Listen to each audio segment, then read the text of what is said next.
Hello everyone. आज मैं explain करने वाली हूँ Jack and Joker you steal my heart के एपिसोड नंबर 9 को। अगर आपने पिछले एपिसोड्स मिस कर दिए हैं तो प्लेलिस्ट का लिंक आपको डिस्क्रिप्शन में मिलेगा। एपिसोड की शुरुआत में हम जैक और जोकर को देखते हैं। ग्रैंडमा हॉस्पिटल से डिस्चार्ज होने के लिए रेडी थी तो जोकर हॉस्पिटल के वीआईपी रूम में रखे सामान को देखकर कहता है कि क्यों ना हम ये सब घर ले चलें। ये सुनकर जैक कहता है लेकिन तुमने तो बोला था कि तुम्हें रोज का स्टफ पसंद नहीं है और अब तुम ये सारा सामान घर ले जाना चाहते हो। उसके बाद जोकर जैक से पूछता है कि अब तुम क्या करने वाले हो। जैक कहता है कि जैसे मैंने बॉस के साथ अग्री किया था शायद मुझे रोज के साथ वापस जाकर काम करना होगा। जोकर पूछता है कि और तुम ये काम कब तक करने वाले हो। जैक कहता है कि जब तक बॉस अपना माइंड चेंज नहीं कर लेता, क्योंकि अभी मैं ये काम बॉस के लिए उसका अडॉप्टेड बेटा बनकर कर रहा हूँ। ये सुनकर जोकर अजीब सा फेस बनाता है तो जैक कहता है कि तुम्हें अपना प्रॉमिस तो याद है ना, जब तुमने कहा था कि तुम मेरी मदद करने के लिए कभी भी कोई गलत काम नहीं करोगे। वो ये बोलता है कि तभी अचानक से ग्रैंडमा उनके पास आकर कहती है कि तुम दोनों किस प्रॉमिस की बात कर रहे हो। वो दोनों एक साथ बोल पड़ते हैं कि कुछ नहीं, तो ग्रैंडमा उन्हें बड़े ध्यान से देखने लगती है और ये सीन यहीं पर कट हो जाता है। अगले सीन में वो दोनों ग्रैंडमा को घर ले आते हैं तो होए, टैटू और अरान ग्रैंडमा को सरप्राइज देकर उनका वेलकम करते हैं। जैक उनसे बोलता है कि मेरी ग्रैंडमा अभी तो रिकवर हुई हैं और तुम सब ऐसी हरकतें करके उन्हें दोबारा से हार्ट अटैक देना चाहते हो। लेकिन ग्रैंडमा अपना वेलकम खुद ही करके जैक को हैप्पी बर्थडे विश करती है। होए तो ये सुनकर ही शॉक हो जाता है कि जैक का बर्थडे है, तो टैटू अरान डिस्कस करने लगते हैं कि वो जैक को एज अ बर्थडे गिफ्ट क्या देने वाले हैं। तभी जैक को रोज का कॉल आता है जो उसे मिलने के लिए बुलाती है। अरान गंदा सा फेस बनाकर बोलता है कि देखो, रोज ने जैक को उसके बर्थडे पर भी बुलाया है। जोकर जैक से बोलता है कि मैं तुम्हारे वापस आने का वेट करूंगा और हम साथ में कैंडल ब्लो करेंगे। तो जैक भी बोलता है हाँ, तुम मेरा वेट करना। इधर हम देखते हैं कि रोज मिस नांग से पूछती है कि आज जैक का बर्थडे है तो मुझे उसे क्या गिफ्ट देना चाहिए। फिर वो अपने आप ही बोलने लगती है कि क्या मुझे उसके बर्थडे पर एक पार्टी थ्रो करनी चाहिए या फिर प्राइवेट जेट में फ्रांस ले जाकर उसके साथ डिनर करना चाहिए। मैं ऐसा क्या करूं कि मुझे जैक के साथ हैप्पी एंडिंग मिले। मिस नांग रोज को आंखें बंद करके विश मांगने को बोलती है। रोज ऐसा ही करती है तो मिस नांग एक फॉर्च्यून कार्ड निकालकर उसे दिखाती है और बोलती है कि इसका मतलब मैरिज, यूनिटी और अग्रीमेंट है। ये सुनकर तो रोज खुश होकर पूछती है कि क्या सच में मेरी जैक से शादी होने वाली है। तो मिस नांग बोलती है कि क्यों ना आज तुम जैक के लिए बर्थडे पार्टी थ्रो करो और उसमें जैक और अपनी फैमिली के साथ 4 हॉर्समैन को भी इनवाइट करो और उसके बाद जैक को प्रपोज करके अपने दिल की बात को बता दो। रोज को यह आइडिया अच्छा लगता है और उसके बाद वो वहाँ से चली जाती है। तभी होए मिस नांग के पास आता है तो मिस नांग होए से पूछती है कि जोकर किस टाइप का पर्सन है। होए तो ये सुनकर ही शॉक हो जाता है कि मिस नांग जोकर को जानती है, लेकिन फिर वो बोलता है कि जोकर ऐसा थीफ है जिसे अपनी फ्रीडम पसंद है। वो कभी कभी केयरलेस और फुलिश भी बन जाता है, लेकिन वो एक अच्छा पर्सन है। तो मिस नांग 3 कार्ड निकालकर होए को देती है और कहती है कि तुम ये कार्ड टैटू, अरान और जोकर को दे देना। होए पूछता है कि क्या तुम मुझे कोई कार्ड नहीं दोगी, तो मिस नांग उसे भी एक कार्ड दे देती है। अगले सीन में होए टैटू से बोलता है कि मिस नांग ने मुझे तुम्हें ये कार्ड्स देने को बोला है, लेकिन मुझे जोकर नहीं मिल रहा है, क्या तुमने उसे कहीं देखा। टैटू कहता है कि मैंने सुबह उसे देखा था, लेकिन अब मैं नहीं जानता कि वो कहाँ है। होए वहाँ से जाने लगता है तो टैटू उससे कार्ड लेकर तीनों में बांट देता है और ये सीन यहीं पर कट हो जाता है। दूसरी तरफ रोज जैक के साथ गार्डन में बैठी थी। जैक रोज से बोलता है कि क्या मैं तुमसे कुछ पूछ सकता हूँ। आज मेरी लाइफ का स्पेशल डे है और मैं तुम्हारे साथ यहाँ पर खुश हूँ, लेकिन अब मैं जो तुमसे पूछने वाला हूँ प्लीज उसे सुनकर शॉक मत होना। रोज को मिस नांग की मैरिज वाली बात याद आ जाती है तो वो जैक से बोलती है कि इतनी जल्दी क्या है। जैक बोलता है कि अगर तुम रेडी नहीं हो तो मैं वेट कर सकता हूँ, लेकिन रोज खड़े होकर बोलती है कि बोलो, तुम क्या पूछना चाहते हो। जैक बोलना शुरू करता है तो रोज अपने हैंड को जैक के आगे बढ़ाने लगती है, लेकिन जैक बोलता है कि क्या मैं आज पहले घर जा सकता हूँ। ये सुनकर तो रोज के अरमानों पर पानी फिर जाता है। वो जैक से बोलती है कि क्या तुम डिनर के लिए नहीं रुकने वाले हो। तो जैक कहता है कि मैं आज अपनी ग्रैंडमा और अपने फ्रेंड्स के साथ डिनर करना चाहता हूँ। रोज बोलती है ठीक है और फिर वो अपने बटलर को कॉल करके कहती है कि सब कुछ कैंसिल कर दो। मैं और मेरे फादर दोनों ही 4 हॉर्समैन को कॉल करके माफी मांग लेंगे। जैक ये सुनकर बोलता है कि तुम्हें कुछ भी कैंसिल करवाने की जरूरत नहीं है, मैं तुम्हारे साथ रहकर डिनर करके घर वापस जाऊंगा। तो रोज दोबारा से बटलर को कॉल करके सब कुछ कैंसिल करने के लिए मना कर देती है। इधर हम देखते हैं कि जोकर बाइनोकुलर्स से रोज और जैक पर नजर रखे हुए था। उसके फोन पर जैक का मैसेज आता है जिसमें जैक ने लिखा था कि मैं केक कट करने के लिए टाइम पर घर वापस नहीं आ पाऊंगा, तो तुम ये बात ग्रैंडमा को बता देना। जोकर रिप्लाई में लिख देता है कि कोई बात नहीं, मैं भी लेट हो जाऊंगा। और अब हमें 5 घंटे पहले का सीन दिखाया जाता है जहां ब्रेकफास्ट करने के बाद जोकर ग्रैंडमा को रूम में भेजकर बॉस से मिलने जाता है। बॉस जोकर के सामने ग्लास रखकर उससे कहता है कि मैंने सुना है कि तुम बार में वेटर का काम करते हो, तो क्यों ना तुम मेरे लिए ड्रिंक पोर करो। जोकर कहता है कि मुझे नहीं पता था कि आप भी मेरे फैन हैं। बॉस क्रीपी सी स्माइल करके बोलता है कि एंड में तुमने जैक की लाइफ में दखल देने का रास्ता ढूंढ ही लिया और मैं मान गया कि तुम्हारी और जैक की दोस्ती अनब्रेकेबल है। जोकर बॉस से कहता है कि अगर तुम ये जानते हो तो तुम जैक को जाने क्यों नहीं देते, और जहाँ तक उसकी ग्रैंडमा के हॉस्पिटल के बिल्स की बात है तो मैं उसे हैंडल कर लूंगा। बॉस जोकर से बोलता है कि रोज और जैक की शादी होने के बाद ही सब कुछ मेरा हो पाएगा, इसलिए उसका अडॉप्टेड फादर होने के नाते मैं उसे नहीं जाने दे सकता और मैं अपने प्लान के बीच किसी को भी नहीं आने दूंगा। जोकर ये सुनने के बाद कहता है कि सच में क्या यही एक रास्ता है जिससे सब कुछ तुम्हारा होगा? क्या कोई और रास्ता नहीं है जिससे मैं जैक की मदद कर पाऊं? बॉस बोलता है कि शादी के अलावा भी एक और जरूरी चीज है, क्या तुम अपनी लाइफ को रिस्क में डालकर वो मेरे लिए चुरा पाओगे? जोकर बड़े ही एटीट्यूड में बॉस से कहता है कि अगर वो चीज जैक की फ्रीडम खरीद पाए तो मैं उसे चुराने के लिए रेडी हूँ। और अब सीन प्रेजेंट में आता है जहाँ जोकर रूफ टॉप से जैक और रोज पर नजर रखे हुए था। तभी एक आदमी पीछे से आकर जोकर से पूछता है कि तुम यहाँ पर क्या कर रहे हो? जोकर बहाना बनाकर बोलता है कि मैं इलेक्ट्रिशियन हूँ और पावर फिक्स करने आया हूँ, पर वो आदमी बोलता है कि मैं यहाँ रोज स्मोकिंग करने आता हूँ और इस एरिया में कोई नहीं रहता। तो जोकर कहता है कि क्या तुम्हें सच में मेरी बात पर भरोसा नहीं हो रहा है? और उसके बाद वो उस आदमी के फेस पर जोर का पंच मारता है, लेकिन वो आदमी इतना स्ट्रांग था कि उसे कुछ भी नहीं होता। बेचारा जोकर जोर से चिल्लाते हुए कहता है कि मैंने तुम्हें इतना जोर से मारा लेकिन फिर भी तुम्हें कुछ नहीं हुआ। वो आदमी जोकर को गले से पकड़कर उसका गला दबाने लगता है कि तभी टैटू, अरान, होए भी वहां आकर लकड़ी की स्टिक लेकर उस आदमी पर पीछे से अटैक करते हैं, लेकिन उस आदमी को तो कुछ भी नहीं होता। वो जोकर का गला छोड़कर टैटू को गले से पकड़ लेता है, लेकिन तभी टैटू अपनी पॉकेट में से कुछ निकालकर उस आदमी की आंखों में स्प्रे करता है और वो आदमी वहीं पर बेहोश हो जाता है। जोकर उन सबसे पूछता है कि तुम यहाँ पर क्या कर रहे हो? अरान बोलता है कि ये फिगर आउट करना मुश्किल नहीं है, तुम हमेशा जैक के आसपास ही रहते हो। होए जोकर को वो कार्ड दे देता है जो मिस नांग ने उसे जोकर को देने के लिए बोला था। वो चारों के चारों अपना कार्ड साथ में रखते हैं, लेकिन टैटू बोलता है कि मुझे तो कुछ भी समझ नहीं आ रहा है कि वो हमें क्या बताना चाहती है। टैटू जोकर से कहता है कि अगर तुम्हें हमारी किसी काम में मदद चाहिए तो हमें बताओ, हम तुम्हारी मदद करेंगे। लेकिन जोकर बोलता है कि ये मिशन बहुत डेंजरस होने वाला है, अगर हम में से किसी ने गड़बड़ कर दी तो हम सब मारे जाएंगे। लेकिन टैटू बड़े ही टशन में कहता है कि हम 3 लिटिल पिग्स टीम है। तो अरान उसे याद दिलाता है कि 3 नहीं 4। तो टैटू कहता है 4 लिटिल पिग्स टीम है जो कुछ भी कर सकती है।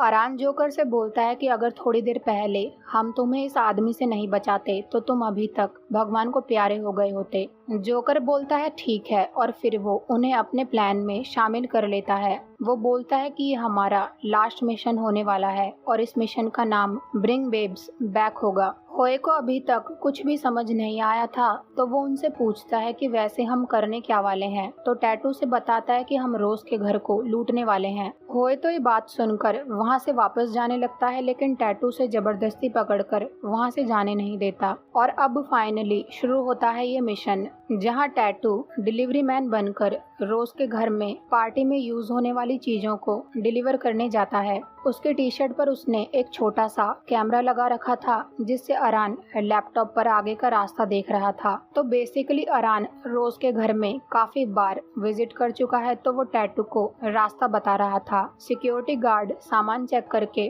टैटू को अंदर जाने देते हैं। टैटू उन सबसे बोलता है कि मैं अंदर एंटर हो गया हूँ, लेकिन होए उनसे बोलता है कि क्या सच में ये चोरी करना जरूरी है। अरान होए से बोलता है कि तुम्हें कार में बैठकर ड्राइव करने के लिए रेडी रहना है, वो भी तुमसे नहीं हो पा रहा है। टैटू किचन की तरफ बढ़ने लगता है तो होए कहता है कि मेरे से ज्यादा इजी तो जोकर की जॉब है। अब हम फाइनली जोकर को देखते हैं जो उन बॉक्सेस के अंदर आइस पर बैठा हुआ था। टैटू जैसे ही अंदर किचन में पहुंचता है तो शेफ उसे बोलता है कि तुम लेट हो, और फिर वो सामान चेक करके ऊपर वाले बॉक्सेस को किचन में भिजवा देता है। लेकिन जब वो लास्ट वाले बॉक्स को चेक करता है तो जोकर, अरान, होए और टैटू सब काफी डर जाते हैं। शेफ बॉक्स ओपन करके कहता है कि मैंने सैल्मन फिश ऑर्डर करी थी और तुम ब्लैक चिन टिलापिया फिश लेकर आए हो। क्या तुम्हें नहीं पता कि रिच लोग इस फिश को नहीं खाते हैं? टैटू कहता है कि मैं तो बस डिलीवरी पर्सन हूँ। तो शेफ कहता है कि जल्दी से इसे वापस लेकर जाओ और सैल्मन फिश लेकर आओ, मैं तुम्हें सिर्फ 15 मिनट्स का टाइम दे रहा हूँ। टैटू उस बॉक्स को वहाँ से ले जाने लगता है तो अरान टैटू से बोलता है कि रोज के डैड के ऑफिस में जाने के लिए तुम्हें सीधे जाकर लेफ्ट टर्न लेना होगा और तुम्हें वहाँ पर एक लायन स्टैचू दिखेगी। लेकिन टैटू बोलता है कि यहाँ पर डेड एंड है और कुछ भी नहीं है। अरान को तो कुछ भी समझ नहीं आता तो टैटू इधर उधर हर तरफ लायन स्टैचू को ढूंढ रहा था। उसे वो स्टैचू मिल जाती है तो अरान बोलता है कि अब तुम रूम में एंटर करो। जोकर कहता है कि क्या सच में ये इतना इजी था? लेकिन जब टैटू रूम में एंटर करता है तो वहाँ पर 2 पर्सन पूरे मेंशन के कैमरास को चेक कर रहे थे। अरान ये देखकर बोलता है कि शायद वो रूम ऊपर वाले फ्लोर पर था जिसके आगे ईगल की स्टैचू रखी हुई है। होए पैनिक होकर बोलता है कि अब हम सब गए। जोकर बॉक्स के अंदर से टैटू से बोलता है कि तुम बॉक्स को यहीं छोड़कर चले जाओ। लेकिन टैटू उन दोनों पर्सन से कहता है कि मैं रास्ता भटक गया हूँ और वो सॉरी बोलकर बॉक्स को वहाँ से ले जाने लगता है। लेकिन सिक्योरिटी पर्सन टैटू से बोलता है कि मैंने काफी समय से तुम्हें पूरे घर में घूमते हुए देखा है और अगर तुम सच में फूड डिलीवरी पर्सन हो तो तुम्हें रास्ता कैसे नहीं पता। अभी मुझे अपनी आईडी दिखाओ। टैटू के पास आईडी तो होती नहीं है तो वो आईडी ढूंढने का नाटक करने लगता है और फिर वो बड़े ही चालाकी से अपनी टी शर्ट के बटन पर लगे कैमरा को निकालकर वहीं पे धीरे से गिरा देता है और कहता है कि मेरे पास तो आईडी नहीं है। वो दोनों गार्ड्स उसे बाहर छोड़ने के लिए चले जाते हैं। उनके वहां से जाने के बाद फाइनली जोकर आइस के बॉक्स से बाहर आता है। वो जल्दी से खड़ा होकर वहां गिरे कैमरे को उठाकर वहां से रोज के डैड के ऑफिस को ढूंढने के लिए निकलता है। वो एक वेटर को लिफ्ट से बाहर आते हुए देखता है तो डायरेक्टली उसे घसीटते हुए रूम में ले जाता है और फिर उसे बेहोश करके उसके कपड़े पहनकर रूम से बाहर आता है। अरान जोकर से कहता है कि लास्ट बार मेरी वजह से सब कुछ गड़बड़ हो गया। तो जोकर कहता है कि अब हम ट्रैक पर आ गए हैं इसलिए सही रास्ता बताओ। तब तक टैटू भी अरान के पास पहुंच जाता है। अरान जोकर से कहता है कि पहले तुम एलिवेटर लेकर फर्स्ट फ्लोर पर जाओ और जिस रूम के आगे ईगल स्टैचू लगी हो उसे ढूंढो। जोकर शैंपेन के कार्ड को लेकर वहां से जाने लगता है ताकि किसी को भी उस पर शक ना हो और फाइनली उसे रूम दिख ही जाता है जिसके आगे ईगल स्टैचू लगी हुई थी। वो रूम के पास जाने ही वाला था कि तभी एक वेटर उसके सामने आ जाता है। जोकर थोड़ी देर के लिए बहुत ही ज्यादा डर जाता है लेकिन वो वेटर जोकर से बोलता है कि सब तुम्हारा वेट कर रहे हैं और तुम्हें इतनी देर लग गई इसलिए मुझे फॉलो करो। जोकर रूम के बहुत ही ज्यादा क्लोज था लेकिन उसे वहाँ से जाना पड़ता है। इधर हम देखते हैं कि रोज और उसके पेरेंट्स जैक और सारे 4 हॉर्समैन डिनर कर रहे थे। जोकर शैंपेन लेकर वहां आता है तो जैक को वहां देखकर अपने फेस को साइड कर लेता है। रोज की मॉम उससे बोलती है कि अच्छा उस दिन तुम्हें गुंडों से जैक ने बचाया था और तुम दोनों दोबारा से मिल गए, सच में तुम्हें फेट एक साथ ले आया। मिस नांग भी उनके साथ डिनर कर रही थी। रोज के फादर जैक को थैंक यू बोलते हैं और फिर वो जोकर को शैंपेन लाने के लिए बोलते हैं। जोकर शैंपेन की बोतल को उठाता है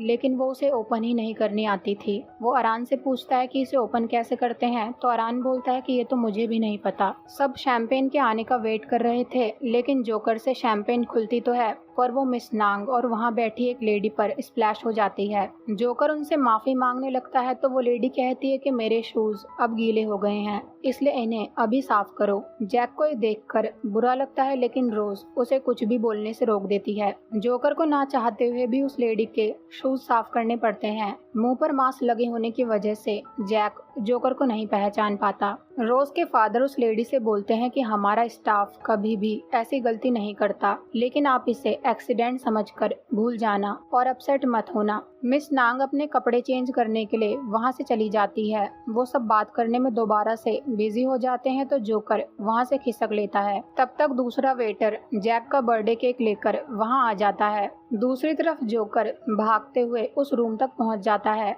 रूम के बाहर कैमरा लगा हुआ था तो वो होए से पावर कट करने को बोलता है। होए इलेक्ट्रिक रूम में था, लेकिन उसे समझ ही नहीं आ रहा था कि सेकंड फ्लोर के पावर को कट करने के लिए वो कौन सा बटन प्रेस करे। दो गार्ड्स वहां आने लगते हैं तो जोकर होए से कहता है कि हमारे पास इतना टाइम नहीं है, जल्दी से पावर कट करो। दूसरी तरफ जैक विश मांगकर कैंडल ब्लो करता है। इधर होए बटन प्रेस करता है और सारे फ्लोर की लाइट कट जाती है। सिक्योरिटी रूम में बैठा पर्सन दूसरे आदमी से बोलता है कि लाइट कैसे कट हो गई, क्या ये तुम्हें अजीब नहीं लग रहा है? तो दूसरा पर्सन बोलता है कि क्या पता ये बर्थडे पार्टी का पार्ट हो, और वैसे भी हमारे पास मोबाइल फोन तो है ही। इधर जोकर भागते हुए फाइनली रूम के पास पहुंचकर उसके अंदर एंटर करता है। दूसरी तरफ रोज के फादर वेटर से बोलते हैं कि जाकर चेक करके आओ कि पावर क्यों कट हो गई, और फिर वो अपने गेस्ट से माफी मांगते हैं। इधर जोकर रूम में एंटर करके उस चीज को ढूंढने लगता है जो बॉस ने उसे चुराने को बोली थी। पहले तो वो उसे कहीं नहीं मिलती, लेकिन बाद में उसे एक सीक्रेट रूम नजर आता है।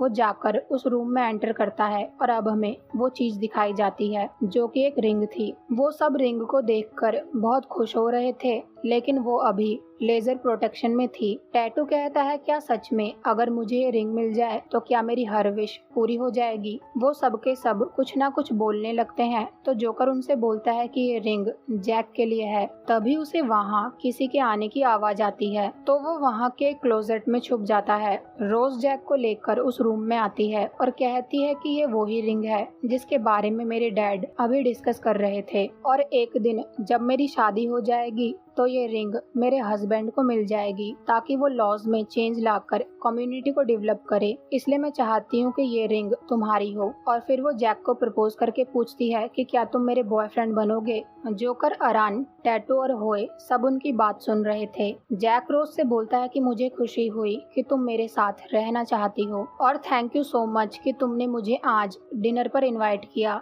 मुझे कभी नहीं लगा था कि मेरी लाइफ इतनी इम्प्रूव हो पाएगी, और जब मैं तुमसे शादी कर लूंगा तब तो मेरी लाइफ इससे बेहतर हो जाएगी। रोज ये सब सुनकर खुश हो जाती है तो जैक बोलता है लेकिन सच ये है कि मैंने कभी तुमसे प्यार नहीं किया, और मैं जानता हूँ कि झूठ के दम पर हमारा रिश्ता कभी अच्छा नहीं रहेगा, इसलिए मैं तुमसे माफी मांगता हूँ। रोज जैक से पूछती है कि क्या मैंने तुमसे बहुत जल्दी ये बात पूछ ली? वो बहुत ही ज्यादा इमोशनल हो जाती है और उसकी आंखों से आंसू आने लगते हैं। जैक बोलता है कि मैं ऑलरेडी किसी को लाइक करता हूँ। रोज अपने आंसुओं को कंट्रोल करके कहती है कि क्या हम फ्रेंड्स रह सकते हैं? जैक बोलता है कि हम हमेशा फ्रेंड्स रहेंगे, और जब भी तुम मुझसे मिलना चाहो मैं तुम्हारे लिए हाजिर रहूंगा। उसके बाद रोज और जैक वहाँ से चले जाते हैं। टैटू बोलता है कि अगर रोज मुझे प्रपोज करती तो मैं उसे हाँ बोल देता और आज मैं बहुत अमीर होता। होए उससे पूछता है कि वैसे जैक किसे लाइक करता है। जोकर उन सबसे बोलता है कि इस बात को छोड़कर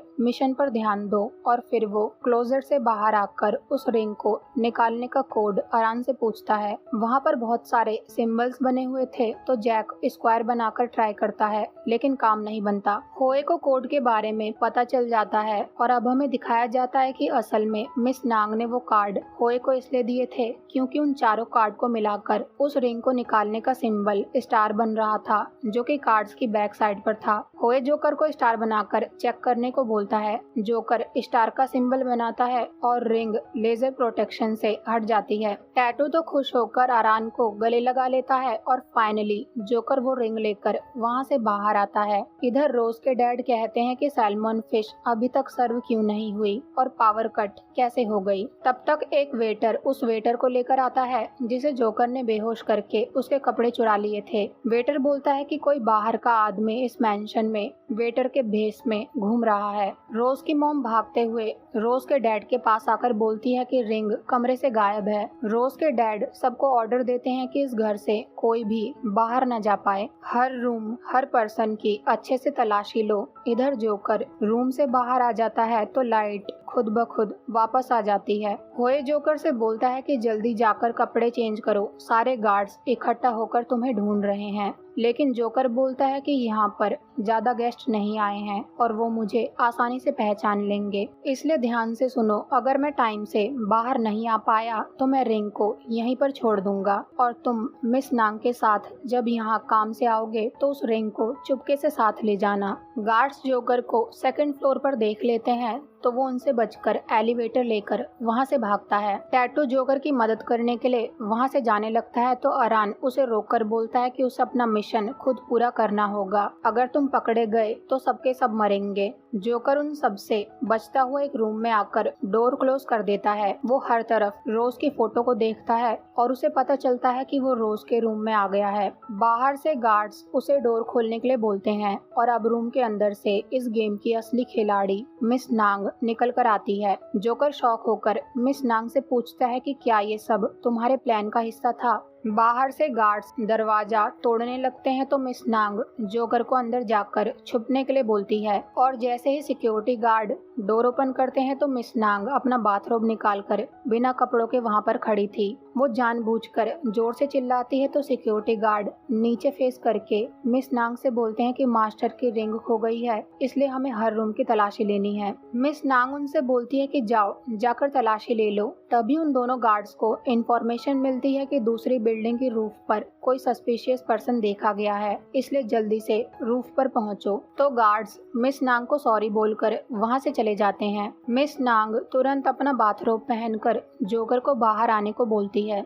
जोकर उससे पूछता है कि तुम ये क्यों कर रही हो, तो मिस नांग होए को कॉल करके कहती है कि मुझे यहाँ से कुछ सामान ले जाने में तुम्हारी मदद चाहिए, इसलिए मेंशन में आ जाओ। इधर सारे सिक्योरिटी गार्ड्स दूसरी बिल्डिंग के रूफटॉप पर पहुंच जाते हैं तो देखते हैं कि वहाँ कोई और नहीं बल्कि उनका आदमी ही बेहोश पड़ा हुआ है। तभी टैटू लाइटर से अपने बने हुए फायर क्रैकर्स जला देता है और पूरे आसमान में फायरवर्क शुरू हो जाता है और ये गिफ्ट टैटू ने जैक के लिए बनाया था। जोकर भी मिस नांग की मदद से मैंशन से बाहर आ जाता है। रिंग उसके हाथ में ही थी और वो चारों बहुत ही ज्यादा खुश थे। इस खुशी के चक्कर में तो टैटू और अरान भी क्लोज आ जाते हैं, लेकिन फिर अरान टैटू से दूर हो जाता है। दूसरी तरफ जैक बॉस को कॉल करके माफी मांगकर बोलता है कि मैं रोज से शादी करने के लिए रेडी नहीं हूँ और ग्रैंडमा के मेडिकल बिल्स को पे करने के लिए आप मुझे फिर से डेट कलेक्टर का काम दे सकते हो, मैं रेडी हूँ। लेकिन बॉस बोलता है कोई बात नहीं, अब तक तुमने मेरे लिए बहुत कुछ करा है, इसलिए अब तुम जाकर अपनी लाइफ आजादी से जी सकते हो।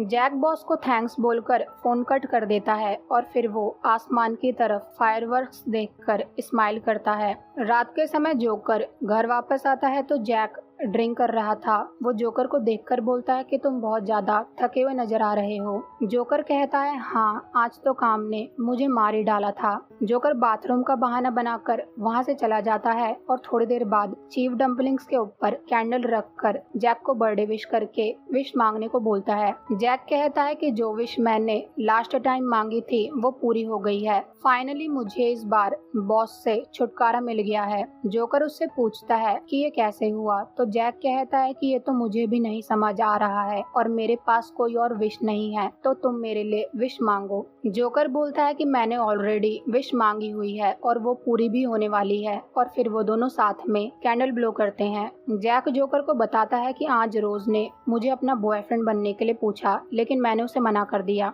क्योंकि मैं किसी और को ऑलरेडी लाइक करता हूँ। और उसके बाद वो दोनों ट्रूथ और डेयर गेम खेलते हैं। जैक गेम में ट्रूथ चूज करता है तो जोकर उससे पूछता है कि वो कौन है जिसे तुम लाइक करते हो, और यहाँ पर फाइनली जैक अपने प्यार का इजहार जोकर से करता है और बोलता है कि मैं तुम्हें लाइक करता हूँ। उसके बाद जोकर डेयर चूज करता है तो जैक उसे डेयर देते हुए बोलता है कि क्या तुम मेरे बॉयफ्रेंड बनोगे। तो जोकर आगे बढ़कर हाँ बोलकर जैक को पैशनेटली किस करता है। वो दोनों कॉन्टिन्यूसली एक दूसरे को किस करते हुए रूम में चले जाते हैं और ये सीन यहीं पर कट हो जाता है। एपिसोड के लास्ट में हमें एक सीन दिखाया जाता है जहां बॉस जब जैक को फ्री कर देता है तो जोकर उसके पास आकर रिंग देते हुए कहता है कि मैं आशा करता हूं कि तुम अपना प्रॉमिस तोड़ोगे नहीं, क्योंकि अगर मैं ये रिंग रोज के घर से चुरा सकता हूं तो तुमसे चुराना मेरे बाएं हाथ का खेल है। बॉस बोलता है कि मैं हमेशा अपना प्रॉमिस रखता हूँ, इसलिए तुम्हें चिंता करने की जरूरत नहीं है। जोकर वहाँ से जाने लगता है तो बॉस बोलता है कि मुझे तुम पसंद आए, क्या तुम मेरे लिए काम करोगे? लेकिन जोकर बिना कुछ बोले वहाँ से चला जाता है। बॉस रिंग को पहनकर किसी को कॉल करके बोलता है कि मैंने सुना है कि तुम अभी अभी